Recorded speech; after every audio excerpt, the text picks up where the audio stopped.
우리가 성경을 읽다 보면 성경에 등장하는 많은 용어들을 보게 됩니다. 그 중에는 정말 중요한 용어들임에도 불구하고 교회에서 또 평소에 자주 사용하지 않는 그런 단어들이 있어요. 그 대표적인 것을 꼽으라고 한다면 파수꾼, 파수대, 신천지, 추수꾼 이런 단어들일 것입니다. 여러분, 이런 용어들을 교회에서 잘 쓰지 않는 이유가 뭡니까? 누가 쓰기 때문에? 이단들이 사용하고 있기 때문에. 이 파수대, 워치타워라고 하죠. 이 파수대는 이 사람들에게 위험한 상황을 알리고 경고하는 그런 역할을 합니다. 그 구약 성경에서는 주로 이 선지자들, 예레미야, 에스겔 이런 선지자들을 파수꾼이라고 불렀어요. 그런데 이걸 여호와의 증인들이 주로 사용하다 보니까 교회에서는 잘 사용하지 않는 그런 용어가 되고 말았습니다. 추수꾼도 마찬가지예요.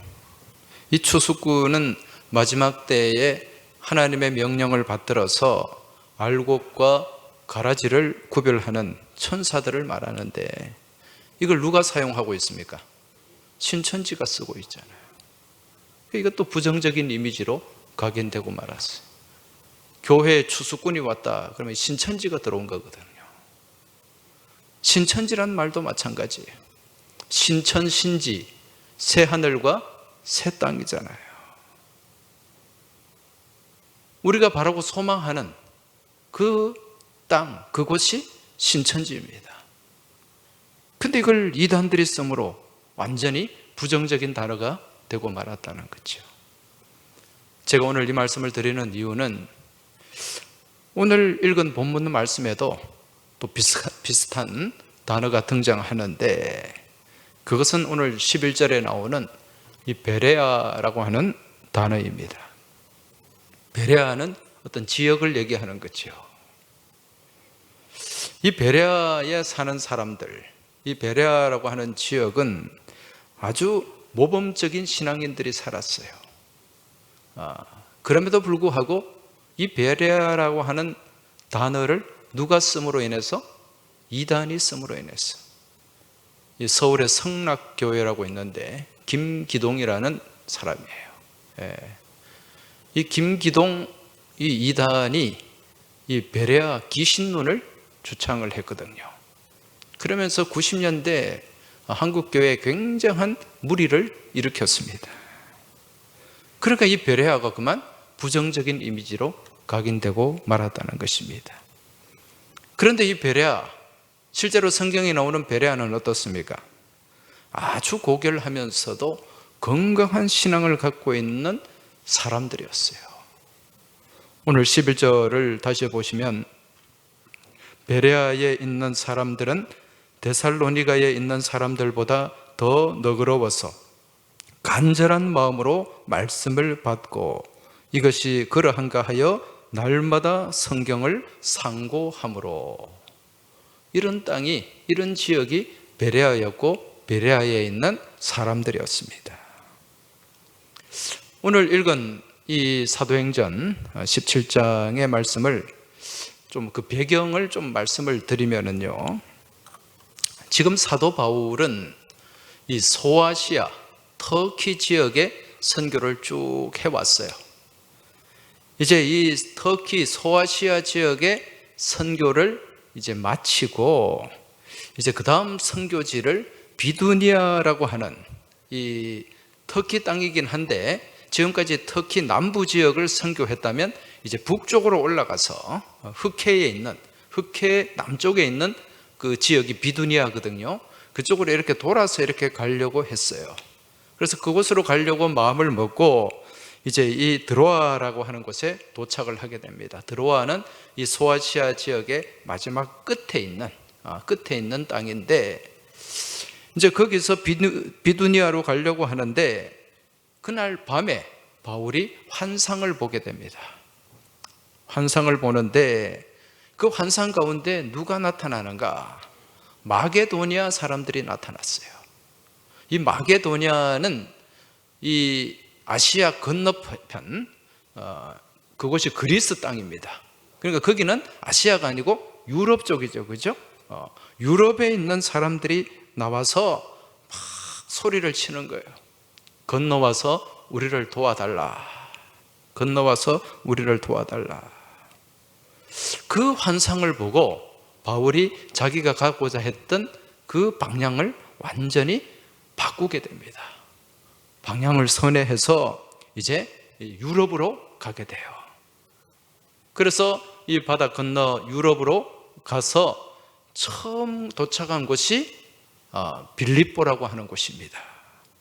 마게도냐의 첫 성 빌립보에 가서 거기서 이제 안식일을 맞이해서 기도할 곳을 찾았어요. 기도할 곳을 찾다가 강가에 모인 여인들을 만나게 됩니다. 그 모인 여인들에게 바울이 또 복음을 전했습니다. 그랬더니 그 복음을 들은 여인들 중에 한 사람이 주님을 영접을 했어요.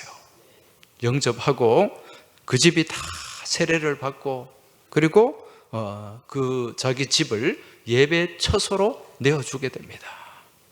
그 여인이 누구인가?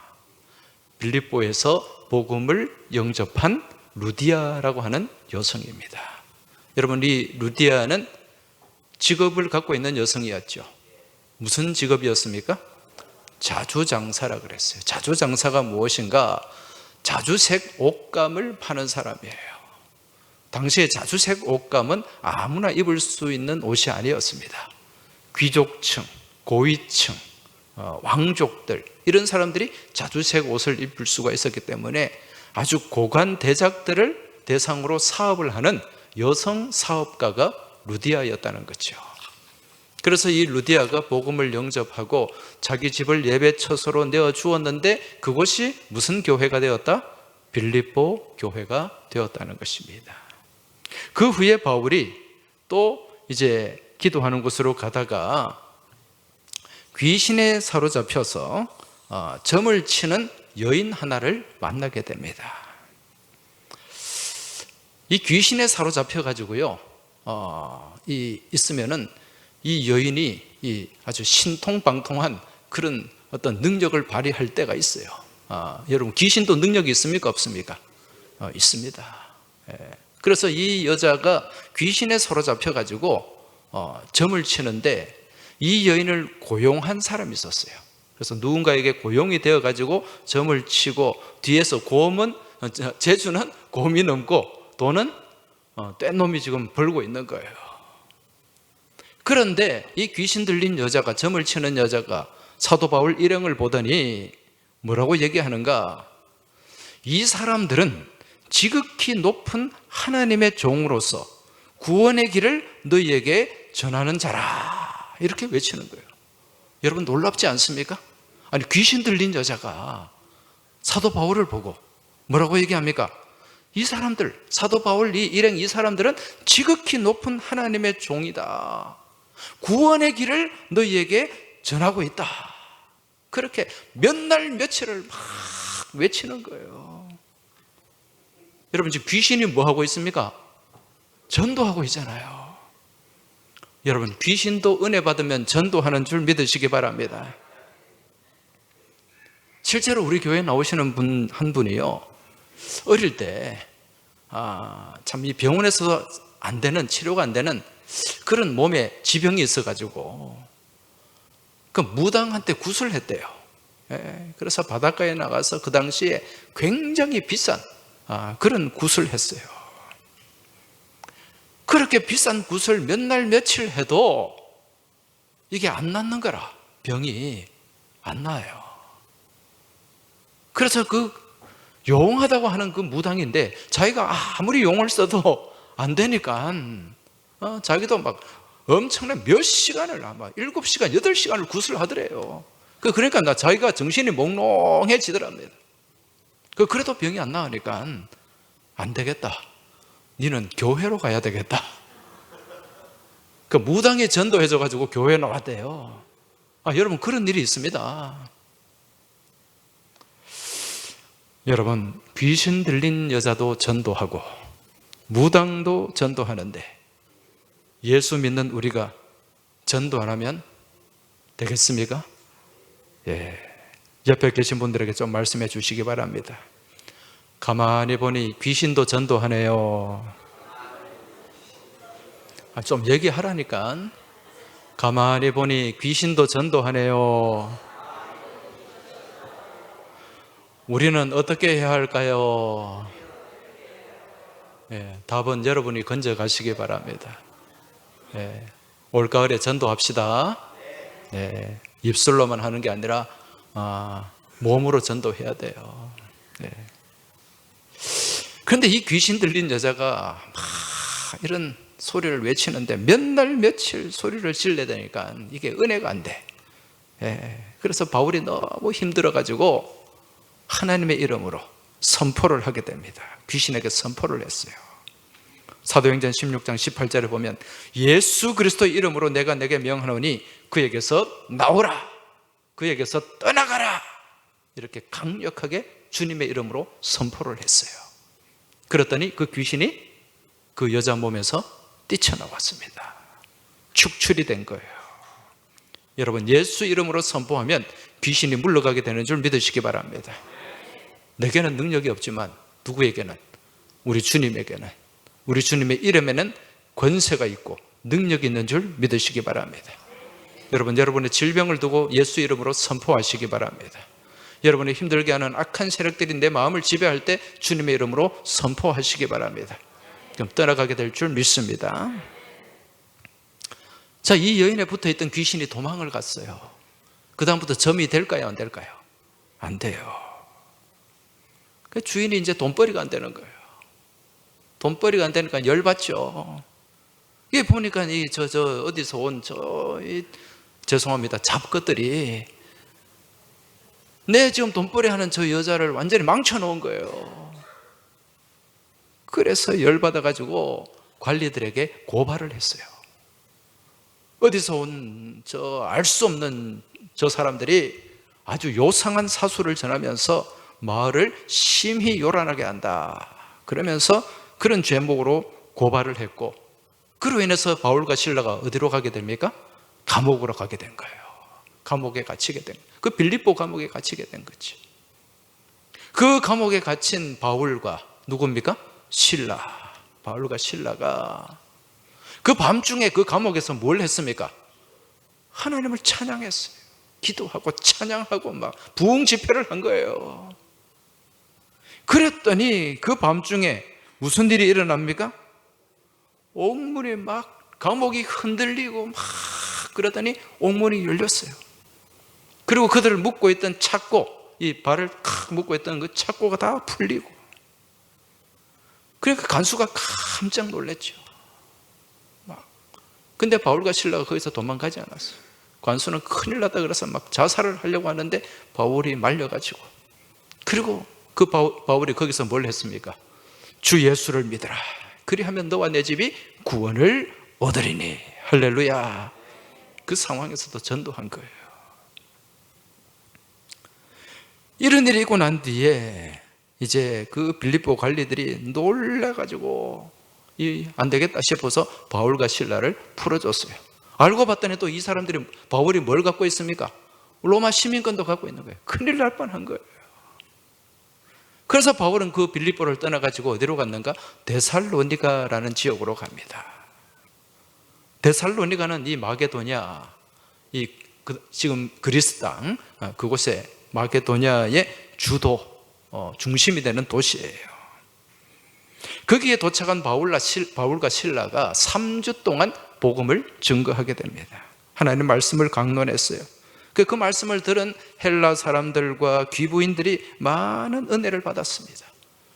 그랬더니 또 이걸 본 유대인들, 이 유대인들이요, 시기를 해가지고 불량배들, 그 도시의 불량배들을, 이 조폭들을 다 불러 모은 거예요. 그래서 큰 소요를 일으켰습니다.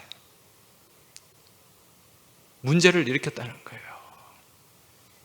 그래서 이 사도 바울과 실라는 또 다른 곳으로 피할 수밖에 없었고, 또 이 이상한 사수를 전하는 이 사도 바울과 실라를 또 잡으려고 사람들이 막 찾아다닌 거예요. 그래서 바울이 도저히 그곳에 있을 수가 없어가지고 어디로 갔는가? 사람들이 밤중에 몰래 이 바울과 실라를 빼내어가지고 베레아라고 하는, 데살로니가에서 더 근처에 있는, 데살로니가는 굉장히 큰 도시였다면 베레아는 아주 촌발이 있는 곳이에요. 그곳으로 이제 옮겨가게 됩니다. 그래서 그곳에서 베레아 사람들에게 복음을 전하게 되고, 그 복음을 전한 상황, 내용이 오늘 본문의 말씀이라는 거예요. 그래서 오늘 말씀에 보면은 베레아 11절, 베레아에 있는 사람들은 데살로니가에 있는 사람들보다 더 너그러워서 간절한 마음으로 말씀을 받고 이것이 그러한가 하여 날마다 성경을 상고함으로, 그 데살로니가에 있는 사람들보다 베레아의 사람들이 어떻다고요? 더 너그러웠다. 그러니까 하나님의 말씀을 더 잘 받았다는 거예요. 늘 하나님의 말씀을 묵상하고 그 말씀 안에 살아가려고 애를 쓰는 삶을 살았다는 것입니다. 자, 오늘 여기서 우리가 중요하게 바라봐야 될 단어가 있어요. 그 단어가 뭔가? 너그럽다는 단어입니다. 더 너그럽다. 이 너그럽다는 말은 헬라 말로 유게네스라고 하는 단어입니다. 유게네스. 이 유게네스라는 말은 아주 유복하게 태어난 귀족의 그런 뜻입니다. 아주 부유한 귀족적인. 그래서 더 너그럽다 이 말을 옛날 개역 성경에 보면, 개역 성경에서는 어떻게 번역을 했는가? 더 신사적이어서, 그렇게. 여러분 기억나시는지 모르겠어요. 베레아 사람들은 더 신사적이었다. 제가 볼 때는요, 이 번역이 좀 아쉬워요.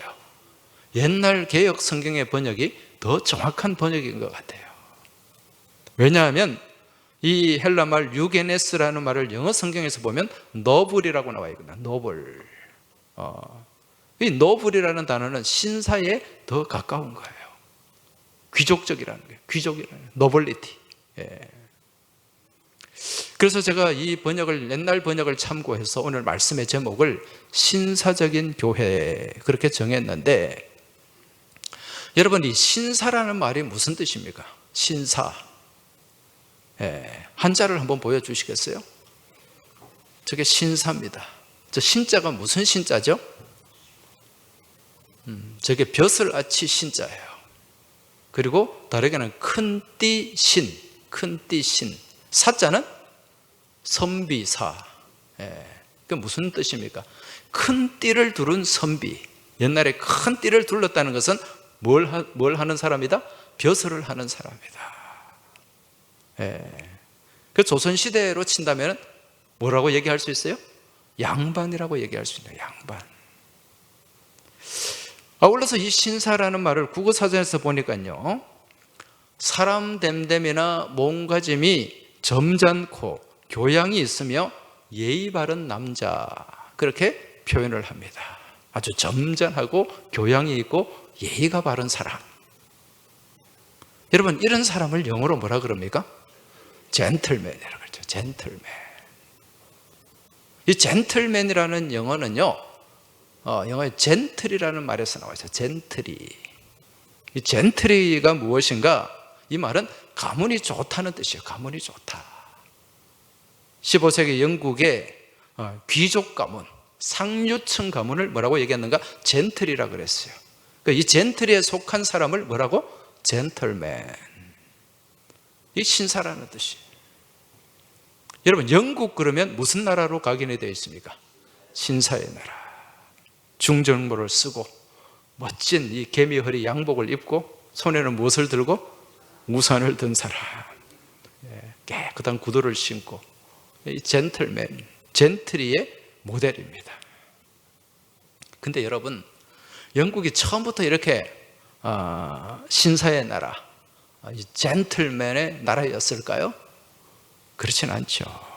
여러분, 원래 영국은 어떤 족속들입니까? 그 스코틀랜드, 그 켈트족 야만족들이에요. 야만족. 네.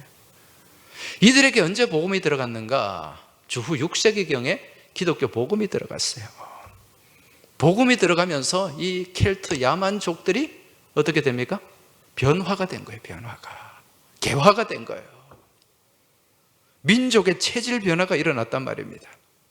그래서 야만의 나라에서 신사의 나라로 바뀌게 되었어요. 여러분, 이런 복음의 역사는 다른 나라도 마찬가지입니다. 여러분, 독일 그러면 지금 아주 기술 강국이죠. 제조업 강국이죠. 근데 이 독일이라는 나라 원래 어떻습니까? 이 게르만족, 게르만족, 떠돌이 게르만족들이에요. 주 4세기경에 그 아시아에서 온 훈족들한테 밀려서 대이동을 했던, 쫓겨다녔던 사람들이 게르만족이에요. 이들도 야만인들입니다. 근데 이들에게 복음이 들어갔어요. 복음이 들어가니까 이들이 무슨 나라를 세웠는가? 신성 로마 제국을 세웠어요. 여러분, 바이킹 아시죠? 바이킹 그러면 뭐가 떠올라요? 해적질 하는 사람들. 이거 저 북유럽의 스칸디나비아 반도, 노르웨이, 핀란드, 스웨덴, 이 스칸디나비아 3국이잖아요. 이 나라는 다 누구의 후예입니까? 여기 노르만족, 그래서 바이킹의 후예들이에요. 야만족들이에요. 근데 이 나라에 무엇이 들어갔습니까? 복음이 들어갔어요. 체질 변화가 일어났어요. 지금 전 세계에서 가장 잘 사는 나라, 국민 소득이 높은 나라, 복지가 잘 돼 있는 나라, 이 나라가 스칸디나비아 3국이잖아요. 여러분, 하나님의 복음이 들어가면 나라가 바뀌게 되는 줄 믿으시기 바랍니다. 민족 체질이 바뀌게 되는 줄 믿으시기 바랍니다. 야만에서 신사의 나라가 되는 줄 믿으시기 바랍니다. 그 혜택은 우리도 받았잖아요. 우리도 과거에는요, 맨날 여기 쥐어 터지고 저기 터지고 우리끼리 싸우고 당파 싸움하고 막 그런 가난하고 못 사는 나라, 여기에 무엇이 들어왔다고요? 복음이 들어왔잖아요. 우리 민족 체질이 바뀌게 된 줄 믿으시기 바랍니다. 지금 전 세계에서 대한민국 무시하는 나라가 어디 있습니까? 옛날에는 막 그냥 그 대한제국 만렙에 좀 죄송한 표현이지만 이놈도 건드리고 저놈도 건드리고 막 여기저기 쥐어 터지고 그런 나라가 우리나라였거든요. 한마디로 근본도 없고 문화도 없고 역사도 없던 야만족들에게 기독교 복음이 들어가자 역사가 바뀌게 되고 문화가 바뀌게 되고 영적 체질이 바뀌게 된 줄 믿습니다. 이 유럽의 나라들이 이 야만족의 나라에서 신사의 나라로 이렇게 바뀌면서 갖추게 된 모습이 있어요. 야만족일 때는 없었어. 근데 신사의 나라로 바뀌게 되면서 갖추게 된 것이 무엇인가? 에티켓이에요. 에티켓. 여러분, 에티켓을 좀 지켜라 그랬죠. 이게 뭡니까? 예절이에요. 예의가 생겼다는 거예요. 여러분, 신사 한자로 무엇을 두른 선비다? 큰 띠를 두른 선비. 우리를 치면 뭐다? 양반. 여러분, 우리 조선시대 때 양반 그러면 제일 중요하게 생각한 게 뭡니까? 예의잖아요. 예절. 그래서 당시에는 그 육조 판서 가운데 서열삼위가 뭐였습니까? 서열삼위가 예조였어요. 예조. 예의를 관장하는 예조. 그 포도청에도 보면은 육방이 있잖아요. 육방, 이방, 호방, 그 예방이 있었어요. 예방이. 그 예방 주사 놓는 데가 아니고 예의를 갖추는 데라니까. 예의를. 그만큼 예의를 중시했다는 거예요. 여러분, 우리 민족은 무엇을 중시하는 민족입니까? 예의를 중시하는 민족이죠. 예의를 갖춘 나라예요. 예절에는 여러 종류가 있습니다. 어떤 예절이 있습니까? 먼저 언어 예절이 있어요. 또 복장 예절이 있고, 오늘 여러분들 다 교회 나오실 때 복장 예절을 갖추어서, 우리 찬양대도 다 복장 예절을 갖추어서 지금 아름다운 성의를 입고 있잖아요. 음식 예절이 있고, 음식도 함부로 먹는 게 아니에요. 가정 예절이 있고. 여러분, 이런 예절들, 많은 예절, 예법들이 있는데 그 중에 가장 기초가 되는 게 무엇인가? 인사 예절입니다. 인사 예절. 다시 말하면 서로 간에 예의를 갖춘다는 것은 인사를 잘 해야 된다는 것입니다. 제가 예전에 신대원을 다닐 때 제일 큰 강의실이 있었어요. 그 종합 강의동 안에 제일 큰 강의실 뒤편에 큰 액자가 걸려 있었어요. 거기에 들어가니까, 첫 수업을 들어가니까 거기에 제일 뒤편에 액자가 있는데 한자가, 그 액자 안에 한자가 써져 있더라고요. 한번 화면에 띄워 주시기 바랍니다. 한번 읽어 보실래요? 네, 웅얼웅얼 하지 마시고 아주 쉬운 한자입니다. 저게 뭐죠? 목, 회, 성, 공, 제, 인, 사. 저는 저걸 보고 이해가 안 되는 거예요. 아니, 여기가 신학대학, 신학교 강의실인데, 아니, 왜 무슨 생각으로 저런 글을 걸어놨지? 그런 생각이 드는 거예요. 그때 제가 생각한 게 뭐냐? 목회 성공, 제인사. 목회 성공은 있을 제자죠? 어디에 있다? 인사에 있다. 인사는 인간의 일이잖아요. 아니, 하나님의 일이지 무슨 인간의 일인가? 저거 당장 떼야 된다. 그럼 막 마음에 분함이 막 올라오더라고요.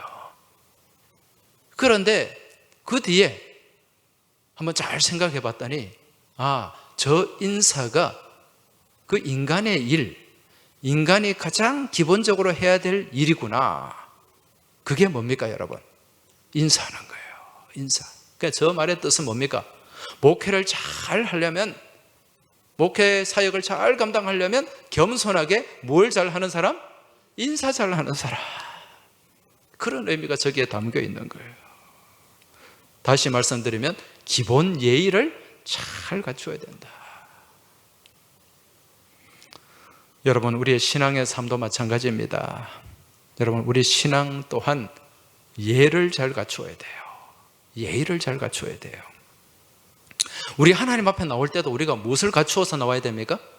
예의를 갖추어서 나와야죠. 오늘 여러분들 다 몸도 깨끗하게 씻으시고 또 옷도 깔끔하게 그렇게 입으시고 예의를 갖추어서, 뭐 샌들 질질 끊고 그냥 막 집에서 입는 뭐 그런 허드레 옷 입고 막 나와 앉아 있는 사람 없잖아요.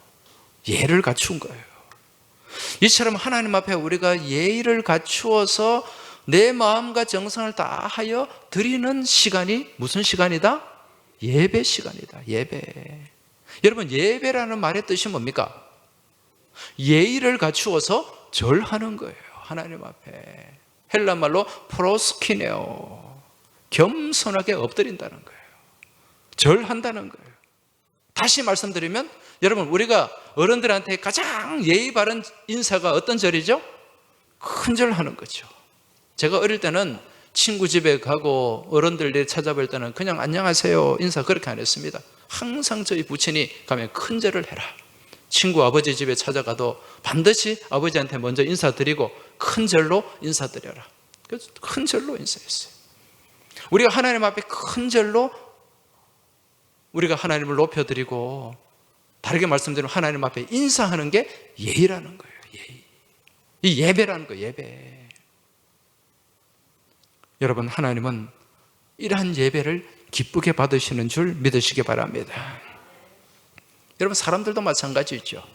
아이들 볼 때 인사 잘하는 아이가 이뻐요. 어른들 봐도 그냥 인사도 안 하고 꼿꼿하게 있는 애가 예뻐요. 인사 잘하는 애가 예쁘죠. 저는 우리 교육자들, 부목사님들 아이들 많은데 다 사랑합니다. 다 이뻐요. 근데 예전에 안 이쁜 애가 하나 있었어. 얘는 인사를 안 해. 인사를. 나하고 무슨 원수가 졌는지 부모가 인사를 하라 그래도 인사를 안 하더라고요. 그래서 제가 생각했죠. 내가 얘한테 뭐 큰 실수를 했나, 그런 생각이 막 들더라고요. 여러분, 아이들은, 인사 잘하는 아이들은요, 뭘 하나 더 주고 싶습니다. 여러분, 그런 마음 생기지 않아요? 예. 어른들한테, 제가 어릴 때 저희 부친이 동네에 나가면 어른들한테 인사 잘 해야 된다. 길에서 하루에 10번 만나도 10번 인사해라. 그게 늘 가르침이었어요. 여러분, 사람한테도 인사 잘 하는 사람이 사랑을 받게 됩니다. 그런데 우리 하나님께 겸손하게 인사 잘 하는 사람, 온 마음과 정성을 다해 인사하고 예배하는 사람, 그 사람이 큰 사랑을 받게 되고 귀하게 쓰임받는 사실 믿음으로 깨달으시기 바랍니다. 우리 옆에 계신 분들에게 좀 말씀해 주세요. 인사 잘하면 복 받습니다. 우리 서로 인사 잘합시다. 그래도 인사 안 하는 사람들이 있네. 내가 먼저 인사하겠습니다. 할렐루야. 인사 잘을 해야 돼요. 저와 아주 가까운 목사님 한 분이 있는데, 그 목사님 아들이 대전의 카이스트를 다녀요. 대학원을 다니는데 이제 대학원 졸업 학기예요. 이제 군대를 가야 되는데 군 문제 해결이 안 돼가지고 고민이 있었습니다.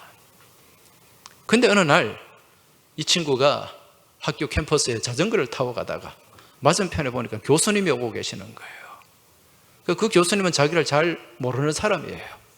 근데 그 교수님을 보고 그냥 지나칠 수도 있잖아요.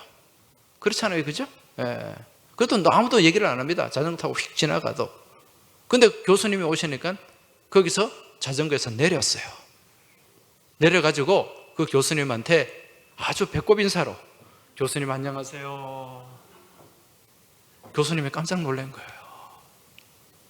자네 무슨 과인가? 예, 무슨 과, 무슨 전공입니다. 그래? 자네 지금 몇 학기인가? 예, 대학원 마지막 학기입니다. 군대는 어떻게 됐지? 예, 이제 군대 가야 됩니다. 지금 어떻게 할까 고민 중입니다. 그래, 알았어. 그 자리에서 명함 2장을 주더래요. 명함을 2장 주면서 내일 내가 전화해 놓을 테니까 여기 2군데 전화해봐라고. 그 명함을 받았는데 그 명함이 저기 판교 테크노밸리에 있는 벤처기업이에요. 그래서 교수님이 시킨 대로 그 했던 날 전화를 했더니 교수님 전화 받았다고, 면접하러 오라고. 그 판교가에 갔더니 아주 잘 나가는 좀 뜨는 벤처기업이에요. 그래서 이래저래 묻고 뭐 하더니 그 대표이사가 그럼 당장 우리 회사로 오라고. 그러면서 이제 뭐 이런 질문을 하다가 이 대표이사가 보니까 또 교회 다니는 사람이에요. 알고 봤더니 또 이 아이도 또 목사님 아들이고 하니까 더 마음에 든 거예요. 내 자네 꼭 채용하고 싶네. 그 비서실에 전화해가지고 지금 이 카이스트에 이런 좋은 인재가 있는데 우리 회사에서 초봉을 줄 수 있는, 최고로 줄 수 있는 게 얼마 정도지? 예, 한 6,700만 원 정도입니다. 초봉을 6,700만 원. 여러분, 군대 대신에, 군 대신에 복무하는 거잖아요. 그런데 지금 연봉 6,700만 원 받고 거기 갔다니까요. 그리고 이제 지금 이제 끝날 때가 다 됐는데 얼마 전에 미국 연수를 보내주더래요. 2주 동안. 그러면서 거기서 뭐 세계에서 잘 나가는 그런 기업에 있는 사람들과 같이 만나서 또 이렇게 교제도 하고 그랬는데, 알고 봤더니 그 뒤에 계속해서 이 친구를 그 회사에서 쓰고 싶은 거예요. 그리고 그 대표이사 또 딸이 하나 있는데 마음에 드는 거예요. 얘가 자꾸 만나게 한다는 거예요. 그리고 이 집에, 목사님 집에 기룡사가 있으면 자꾸 찾아오는 거예요. 이 대표이사가. 아니, 대표이사가 그 뭐 직원 한 사람인데 찾아올 이유가 없잖아요. 그 다른 마음이 있는 거예요, 지금. 여러분, 인사 한번 잘해가지고 수지 맞았습니다, 여러분. 이 아이가 그런 의도를 가지고 한 게 아니에요. 이 아이는 평소에 부모님한테 늘 인사를 강조했고, 이 아이한테. 그래서 자기도 모르게 교수님이 오니까 자전거에 내려서 그렇게 배꼽 인사를 했을 뿐인데, 인사 한번 잘해가지고 그 고민스럽던 군 문제, 연봉 6,700만 원 받으면서 군생활 하고 공익하고, 지금 그 집에 사위 되게 생겼어요. 할렐루야. 한 번 더 따라 합시다. 인사하면 복이 있습니다. 여러분, 사람한테 인사를 이래 잘 해도 이 정도인데, 여러분, 우리 하나님 앞에 인사 잘하면 어떻겠습니까? 하나님 앞에 인사 잘하는 것이 뭐라 그랬어요? 예배 잘 드리는 거죠. 여러분, 오늘 말씀을 통해서 볼 때 좋은 교회, 좋은 교인들은 어떤 교회, 어떤 교인들입니까? 뭘 잘하는 교회? 인사 잘하는 교회. 베레아 사람들은 더 신사적이다. 신사적이라는 거. 여러분, 신사의 기본이 뭡니까? 인사 잘하는 예의라는 거죠. 여러분, 인사 잘하는 교회는 따뜻함이 있습니다. 인사에는 따뜻한 사랑이 담겨 있는 줄 깨달으시기 바랍니다. 여러분이 타지에 갔어요. 타지에 가서 어느 교회에 예배 드리려고 갔는데 아무도 아는 척을 안 해. 아는 사람도 아는 척을 안 해. 그 교회 이미지가 어떨까요? 너무 싸늘하게 느껴지겠죠. 차가운 교회라는 이미지가 생깁니다. 근데 내가 처음 낯선 교회를 갔는데 보는 사람들마다 인사하는 거예요. 안녕하세요. 처음 뵙겠습니다. 잘 오셨습니다. 만나는 사람마다 인사하고 반갑게 맞아주면 그 교회에 대한 이미지가 어떨까요? 따뜻해요? 차가워요? 따뜻하죠. 이 교회 한번 와고 싶다. 내가 이 지역에 살면 이 교회에 가고 싶다. 그런 마음 들까요? 안 들까요? 든다는 거죠. 제가 어제 새가족 신방을 갔어요. 그 신방을 하면서 그 집사님 네 분이 하는 얘기가, 이분이 우리 교회 등록한 지가 얼마 되지 않았는데 처음 등록해가지고 우리 식당에서 밥을 먹는데 어느 80 넘은 권사님이 와가지고 유치원 아이들 재롱 피우듯이 환영합니다 춤을 추더래요. 막 너무도 밝게. 그 자기가 깜짝 놀랐다는 거예요. 그리고 너무 감사하더래요. 큰 감동이 있었다는 것입니다. 여러분, 이러한 모습이 사랑에 있는 교회, 따뜻한 정이 있는 교회의 모습인 줄 깨달으시기 바랍니다. 교회는 절대로 차가우면 안 돼요. 냉랭하면 안 됩니다. 여러분, 주님의 사랑은 어떤 사랑이죠? 차가운 사랑입니까? 아닙니다. 따뜻한 사랑이에요. 뜨거운 사랑인 줄 믿으시기 바랍니다. 그렇게 뜨거운 사랑으로 봉사하고 뜨거운 사랑으로 헌신하는, 그게 열심이에요. 열심이 무슨 마음이라 그랬어요? 뜨거운 마음, 뜨거울 열자, 마음 심자, 뜨거운 마음이에요. 그런데 이 뜨거운 마음의 반대, 열심의 반대는 뭐라고요? 냉심이 아니라 그랬죠. 한심, 찰 한자, 마음 심자. 여러분, 열심히 식어버리면 교회는 한심해집니다. 한심한 교회가 되면 안 돼요. 베드로전서 4장 8절에 보면 뜨겁게 사랑하라 그랬어요. 뜨겁게 사랑하라. 사랑은 허다한 죄를 덮느니라. 할렐루야. 자, 그렇다면 우리 항서교회 어떤 교회가 되어야 될까요? 한심한 교회입니까? 열심 있는 교회입니까? 열심 있는 교회. 차가운 교회입니까? 뜨거운 교회입니까? 그럼 뭘 잘 해야 될까요? 가장 기본적으로 인사 잘해야 됩니다. 인사 잘해야 돼요. 인사 잘하시기 바랍니다. 물론 지금까지 우리 교회가 인사 잘하는 교회죠. 더욱 인사를 잘해야 된다는 거예요. 여러분, 교회에서만 인사 잘하지 마시고 세상에 나가서도 이웃들과 인사 좀 잘하시기 바랍니다. 엘리베이터에서 만나도요, 먼저 인사하시기 바랍니다. 요즘 이렇게 엘리베이터에 타보면은 인사하는 애들이 많아요. 세상이 그렇단 말입니다. 여러분, 60년대, 70년대 우리 항서교회 별명이 뭔지 아십니까? 60, 70년대 항서교회 별명, 학사교회라는 별명이 있었어요. 학사교회. 학사교회라는 거는 그만큼 대학을 나온 사람들이 많았다는 그런 의미인데, 그 당시 대학을 졸업한 사람이 그렇게 많지 않을 때잖아요. 이건 무슨 얘기냐면 지성과 예의를 갖춘 교회라는 거예요. 지성과 예의. 뭐 학벌이 높고 그런 게 아니고, 다르게 얘기하면 신사적인 교회라는 거예요. 신사적인 교회. 여러분, 우리 교회는 이러한 예전의 신앙 선배들의 신사적인 전통을 잘 이어가면서 누구보다 예의 있게 말해야 될 줄 믿습니다. 여러분, 대화를 할 때 예의 있게 좀 대화를 하시기 바랍니다. 상대를 배려하는 믿음의 모습이 있길 주의 이름으로 부탁드립니다. 그리고 뭘 잘해야 된다? 인사를 잘 해야 된다. 여러분, 오늘 내가 먼저 인사하시기 바랍니다. 이제 오늘부터 미션을 드리겠습니다. 무조건 교회에 오면 주일날 10사람 이상에게 찾아가서 인사하시기 바랍니다. 할렐루야. 네. 또 오늘은 열심히, 오늘 가면 이제 막 서로 인사합니다. 두고 보세요. 뭐 안녕하세요. 다음 주일 되면 좀 줄어. 한 달 지나면은 아무도 안 해. 그래 되면 안 된다는 거예요. 앞으로 우리 항서교회 모토는 뭘 잘하는 교회? 인사 잘하는 교회. 낯선 사람이 보면 무조건 인사해야 됩니다. 네. 교회 처음 나온 사람, 처음 보는 얼굴 그냥 지나치지 마세요. 내가 처음 봤다 싶으면 무조건 인사하십시오. 할렐루야. 주일마다 최소한 몇 명? 10명. 예, 그 낯선 사람만 찾아다니지 말고 평소에 보는 분들 먼저 인사하시기 바랍니다. 그럼 오늘 헤아려 보시면 나 오늘 몇 명 인사했네? 20명? 30명? 예, 그러면 칭찬받아 마땅합니다. 그렇게 우리가 먼저 하나님 앞에 인사를 잘 해야 돼요. 그게 뭘 잘하는 교회다? 예배 잘 드리는 교회다.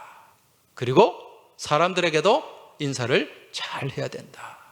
그래서 우리 안에 인사 예절, 언어 예절이 풍성한 교회가 될 때 우리 교회가 정말 따뜻한 교회, 사랑이 넘치는 교회, 은혜로운 교회가 될 줄 믿습니다. 그런 교회가 무슨 교회다? 신사적인 교회다. 할렐루야. 기도드리겠습니다.